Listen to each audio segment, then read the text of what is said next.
വിദ്യാർത്ഥികളെ, എല്ലാവർക്കും പുതിയൊരു വീഡിയോയിലേക്ക് സ്വാഗതം. ഇന്ന് നമ്മൾ 3ാം ക്ലാസ്സിന്റെ വാർഷിക പരീക്ഷയുടെ പരിസര പഠനം, അതായത് EVSന്റെ ആൻസർ കീയും അതിന്റെ ക്വസ്റ്റ്യൻ പേപ്പറുമാണ് ഡിസ്കസ് ചെയ്യുന്നത്. അപ്പോൾ മക്കൾ ആദ്യമായാണ് ചാനൽ കാണുന്നതെങ്കിൽ ചാനൽ സബ്സ്ക്രൈബ് ചെയ്യണേ. നമുക്ക് വീഡിയോയിലേക്ക് കിടക്കാം. നമുക്ക് ഫസ്റ്റ് പ്രവർത്തനം 1, സസ്യങ്ങൾ പലവിധം. ഇവിടെ കൊടുത്തിരിക്കുന്നത് നമുക്ക് ചുറ്റുമുള്ള സസ്യങ്ങളെ ഔഷധികൾ, കുറ്റിച്ചെടികൾ, മരങ്ങൾ എന്നിങ്ങനെ തരംതിരിക്കാമെന്ന് അറിയാമല്ലോ. ഓരോ ഇനത്തിലും പെട്ട സസ്യങ്ങളുടെ പ്രത്യേകതകളുടെ അടിസ്ഥാനത്തിൽ പട്ടിക പൂർത്തിയാക്കാനാണ് പറഞ്ഞിരിക്കുന്നത്. അപ്പൊ ഔഷധികൾ എന്ത്, കുറ്റിച്ചെടികൾ എന്ത്, മരങ്ങൾ, ഇത്രയാണ് ചോദിച്ചിരിക്കുന്നത്. ആ ഔഷധികളുടെ പ്രത്യേകത എന്താണ്? തണ്ട് മൃദുവാണ് അല്ലേ? തണ്ട് മൃദുവാണ്, അതായത് നല്ല സോഫ്റ്റ് ആണ് അല്ലേ? പിന്നെ എന്താണ്? അധികം ഉയരമില്ല. പിന്നെ എന്ത് എഴുതാം? ആയുസ്, ലൈഫ് സ്പാൻ കുറവാണ് അല്ലേ? മാസങ്ങൾ മാത്രമാണ് എന്ത്? ആയുസ്. മാസങ്ങൾ മാത്രം ആയുസ്. ലൈഫ് സ്പാൻ കുറവാണ്. അടുത്തത് എന്താണ്? കുറ്റിച്ചെടികൾ, ഹെർബൽ ഷ്രബ് ട്രീസ്. അതാണ് കേട്ടോ നമ്മളോട് ചെയ്യാൻ പറയുന്നത്, ഹെർബൽ ഷ്രബ് ട്രീസ്. അതിന്റെ പ്രത്യേകതകൾ എഴുതാനാണ് പറഞ്ഞിരിക്കുന്നത്. അടുത്ത എന്താണ്? കുറ്റിച്ചെടി എന്താ? കട്ടിയുള്ള തണ്ടാന്ന് പറഞ്ഞിട്ടുണ്ട്. പിന്നെ എന്താണ്? ഇടത്തരം വലിപ്പമാണ്. ലൈഫ് സ്പാൻ എന്ന് പറയുന്നത് എന്താണ്? നല്ല ലോങ് ലൈഫ് സ്പാൻ ആണ്. കുറേ വർഷങ്ങൾ വർഷങ്ങളോളം ജീവിക്കും. വർഷങ്ങളോളം ജീവിക്കുന്നു. ഇനി മരങ്ങൾ നോക്കൂ. മരങ്ങൾക്ക് എന്താ പ്രത്യേകത? മരങ്ങൾ നല്ല കട്ടിയുള്ളതാണ് അല്ലെ? കാഠിന്യമുള്ള തണ്ടാണ്, നല്ല ഹാർഡാണ് അല്ലെ? കാഠിന്യമുള്ള തണ്ട്, ഹാർഡ് സ്റ്റെമ്മാണ് അല്ലെ?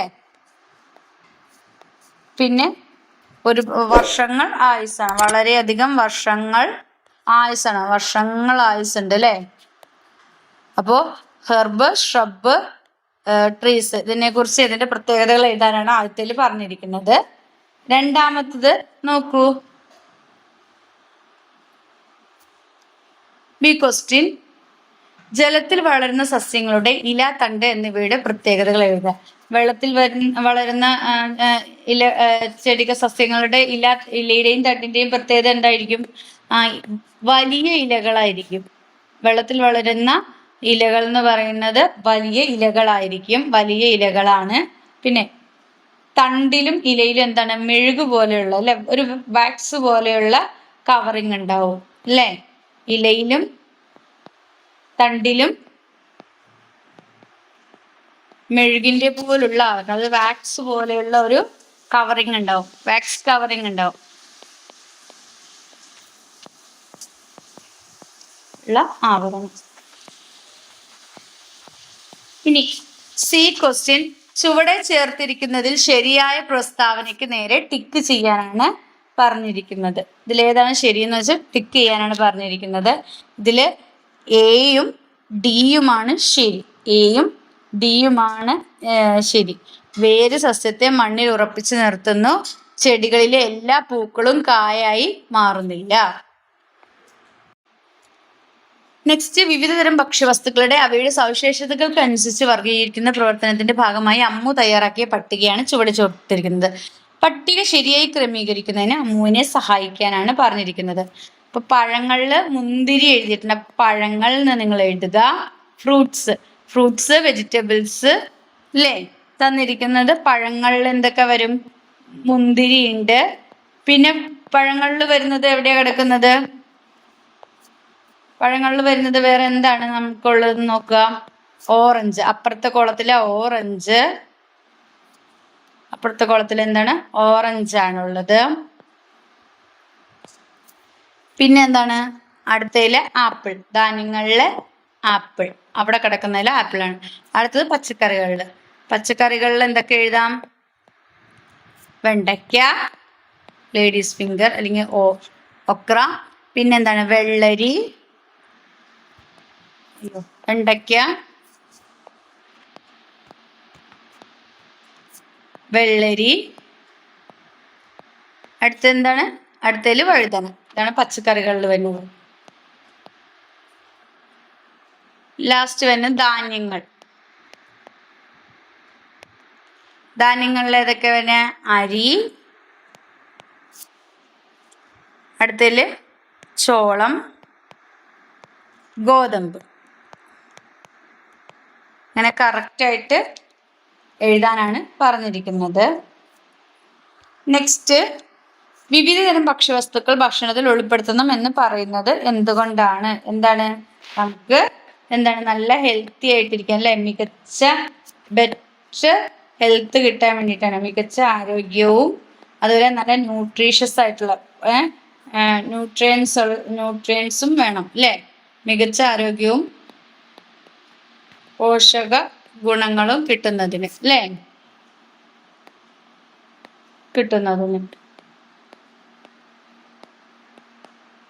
നല്ല ഹെൽത്ത് ആയിട്ടിരിക്കാൻ വേണ്ടിയിട്ടാണ് അല്ലേ. ഇനി പ്രവർത്തനം 3, വസ്ത്രവൈവിധ്യം. പ്രവർത്തനം 3 നോക്കൂ, എന്താ തന്നിരിക്കുന്നത്? തനുവും അച്ഛനും കൂടി തുണിത്തരങ്ങൾ വാങ്ങാൻ കടയിലെത്തി. വേനൽക്കാലമാണ് വരാൻ പോകുന്നത്. ഏത് തരത്തിലുള്ള വസ്ത്രമാണ് വേനൽക്കാലത്ത് അനുയോജ്യമായത്? എഴുതുക. ഏത് തരത്തിലുള്ളതാണ്? പരുത്തി, കോട്ടൺ അല്ലേ, പരുത്തി അല്ലെങ്കിൽ എന്താണ്, കോട്ടൺ ടൈപ്പ് ഡ്രസ്സാണ് നമ്മൾ വേനൽക്കാലത്ത് ഇടുക. നല്ല ലെയർ കയറുള്ളൂ. വേനൽക്കാലത്ത് ധരിക്കുന്ന വസ്തുക്കളുടെ എന്തെല്ലാം സവിശേഷതകൾ അറിയാം? ഒന്നെന്താണ്? ഈർപ്പം വേഗത്തിൽ വലിച്ചെടുക്കും അല്ലേ, ഈർപ്പം വേഗത്തിൽ വലിച്ചെടുക്കും. പിന്നെ നല്ല അയവുള്ളതാവണം അല്ലേ, മതിയായ അയവുള്ളതാവണം.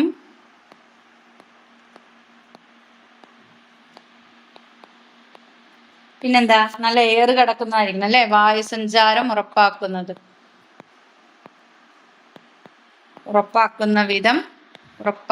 വിധം ഇഴ അകലമുണ്ടാവണം.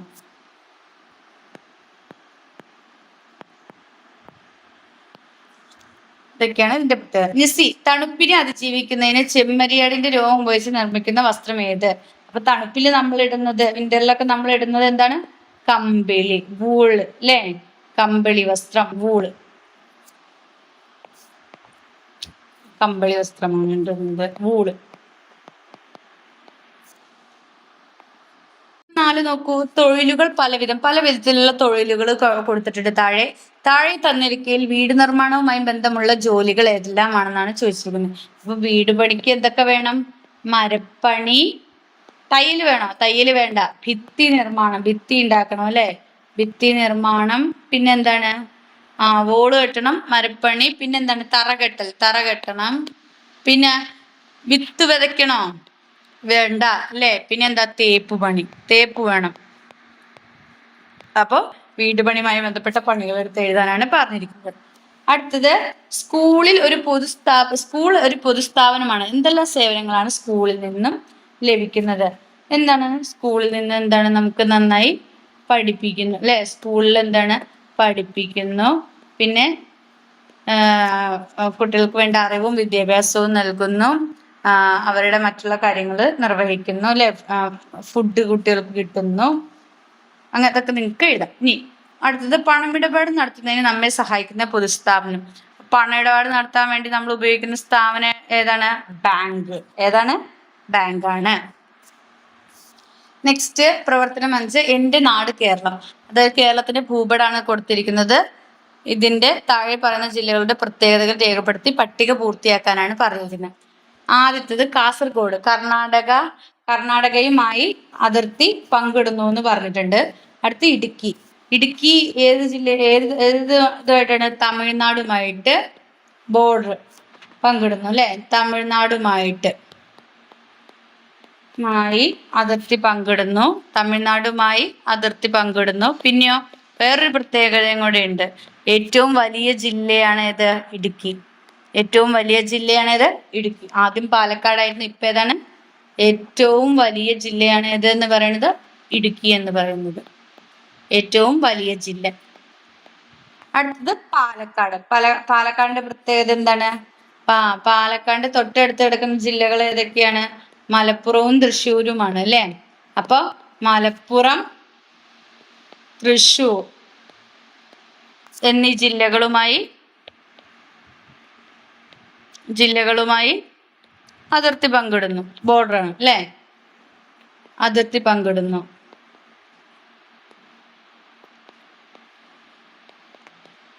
പിന്നെയും വേറെ പ്രത്യേകതകളുണ്ടെങ്കിൽ നിങ്ങൾക്ക് എഴുതാം കേട്ടോ. തിരുവനന്തപുരം എന്ന് പറഞ്ഞാൽ നമ്മുടെ എന്താണ്, തലസ്ഥാനമാണ് അല്ലെ, തലസ്ഥാന ജില്ലയാണ് എന്തെന്ന് പറയുന്നത്, തിരുവനന്തപുരം എന്ന് പറയുന്നത്. ഇനി മറ്റു ജില്ലകളാൽ ചുറ്റപ്പെട്ടുകിടക്കുന്ന കേരളത്തിലെ ഏക ജില്ല ഏതാണെന്ന് ചോദിച്ചത്. മറ്റു ജില്ലകളാൽ ചുറ്റപ്പെട്ടുകിടക്കുന്ന കേരളത്തിലെ ഏക ജില്ല ഏതാണെന്നാണ് ചോദിച്ചിരിക്കുന്നത്. ഏതാണ്? കോട്ടയം. ഏതാണ്? കോട്ടയം. നെക്സ്റ്റ്, ഞാനാണ് കേരളത്തിലെ ഏറ്റവും ചെറിയ ജില്ല. ആരാണ് ഞാൻ? ഏറ്റവും ചെറിയ ജില്ല ഏതാണ്? ഏറ്റവും ചെറിയ ജില്ല ആലപ്പുഴ.